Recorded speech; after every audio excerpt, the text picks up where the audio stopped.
Let's go down to CPAC right now. Florida Congressman Matt Gaetz, who just got off stage moments ago, is with us. Congressman, it's Rob Finnerty and Lindsay Keith in New York. Good to see you. Oh, thanks so much for having me on. The energy is in Florida right now, no doubt. It's our pleasure. What's the scene like, and what's the feeling like ahead of the 45th president speaking in just about 2 hours right now?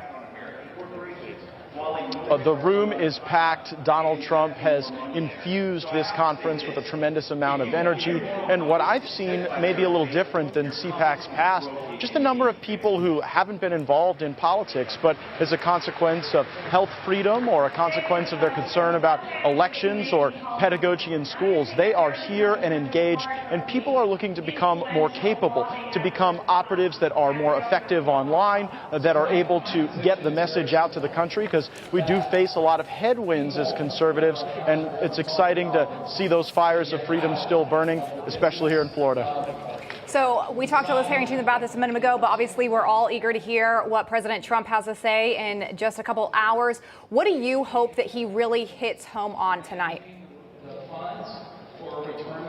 President Trump is at his best when he's taking on the fights and the causes that regular Americans really deal with at the kitchen table each and every night, each and every week. And I think that the cost of just living in our country under the failed Biden presidency is crushing people. I want to see President Trump make that promise and commitment that he's going to keep fighting for us. I also want the Trump doctrine on foreign policy not to be misstated. I worked very closely with President Trump as a member of the Armed Services Committee, and I know he doesn't think America should be involved in every conflict in every place, but he also understood the value of a little unpredictability. Right. And I think that as we watch the circumstance in Ukraine unfolding, it's certainly a gas-lit invasion, because the Biden administration said precisely what they would and wouldn't defend. Trump would never have done that. Congressman, I want to squeeze one more in. I'm just wondering, do you agree with this premise that this is, after 15 months of Joe Biden, the most consequential speech of Donald Trump's post-presidency to date tonight?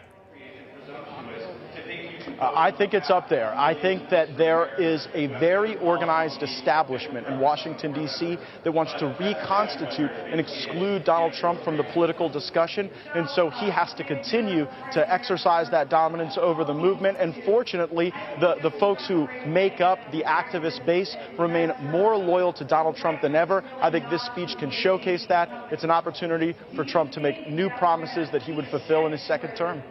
Congressman, before we let you go, a lot of people have been wondering if President Biden is running in 2024. Do you expect him to at least let us behind the curtain at all this evening?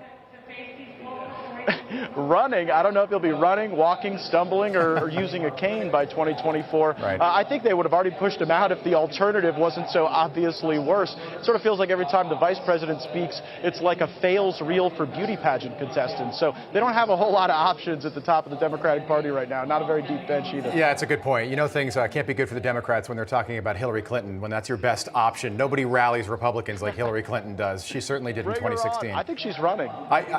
We've got Dick Morris, who's going to be joining us in a little bit, used to work for Bill Clinton. He thinks she's running as well. So time will tell. Congressman, good to see you. Thank you. All right, we'll be ready. Congressman Matt Gaetz joining us there.